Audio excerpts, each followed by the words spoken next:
One of my roles here is to be an ambassador for our healthcare workers and to show them that I believe this is a safe and effective vaccine, and I'm going to take it, and so you should too.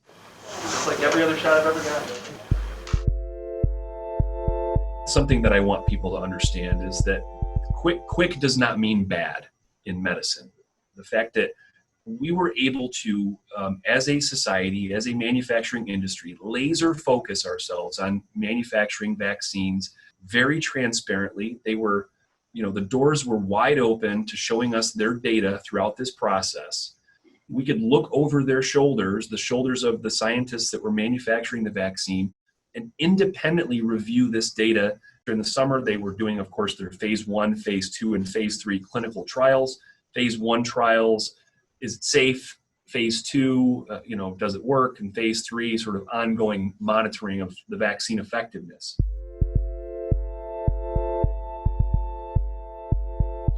Pfizer and Moderna are both extremely safe and effective. That's the good news. They're both around 95% effective. They both are very similar in terms of their side effect profiles, meaning very good.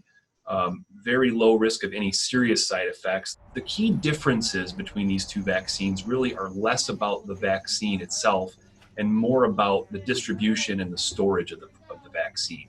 From the perspective of the consumer, there's really not any difference. The risk of any serious side effects is below 5%, which is very good. Most common is sore arm, low-grade fever, chills, fatigue, body aches, of which we're not seeing a lot. If you do get those side effects, you can certainly take Tylenol or Motrin.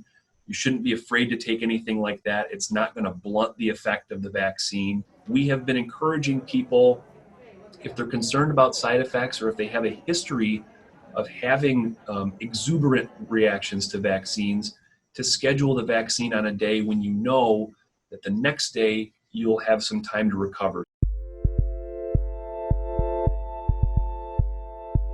You really should not pick and mix, I want to get Moderna 1 and Pfizer 2 or something else 1 and something else 2. It really should be the same and the same. 3 weeks apart for the Pfizer vaccine, 4 weeks apart for the Moderna vaccine. My advice to people who are getting their vaccine scheduled is don't necessarily think about when you're going to get the first dose. Think about when you're going to get the second dose. Be mindful when you're scheduling that you're going to be available to get that second shot, whenever it may be.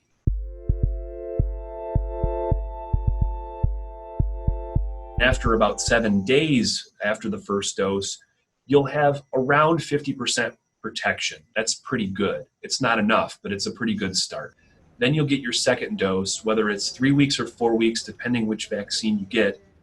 Then fast forward another 7 to 10 days, and you'll have the full protection on board, which for both of these vaccines is around 95% effectiveness.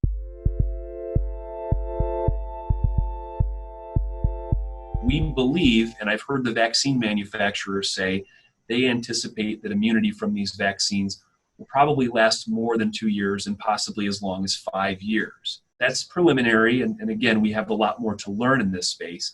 But as of right now, it doesn't look like this is going to need to be an annual vaccine like the flu shot is.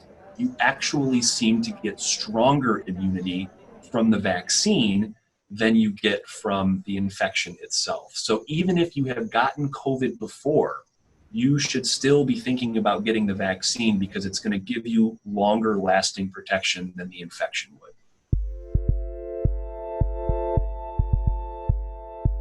So we know that the vaccine is extremely effective at protecting you from getting COVID disease. But there's the unanswered question of, does the vaccine prevent COVID transmission? Think about it like this. Say that someone comes along and they cough or sneeze in my face. I will not get sick from COVID myself because I'm vaccinated, but there's still a potential for transmission. So what does that practically mean? What it means is, I want you to get vaccinated, but after you get vaccinated, that's not a free pass to then rip off your mask and go on about life as we knew it. We're still going to have to be diligent about doing all the things, wearing masks, social distancing, hand washing, at least for the foreseeable future. I can tell you scientists are working on this right now to try to answer that very question of, does the vaccine not only stop disease, does it also stop transmission? So stay tuned.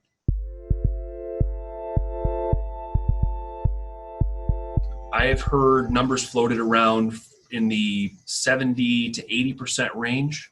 That's what we consider to be herd immunity. That means that people who are unable to get vaccinated for one reason or another, we want those people to still have the benefits of protection. So really 70% is that magic number we want to see. It's difficult for this country to get 70% of anything.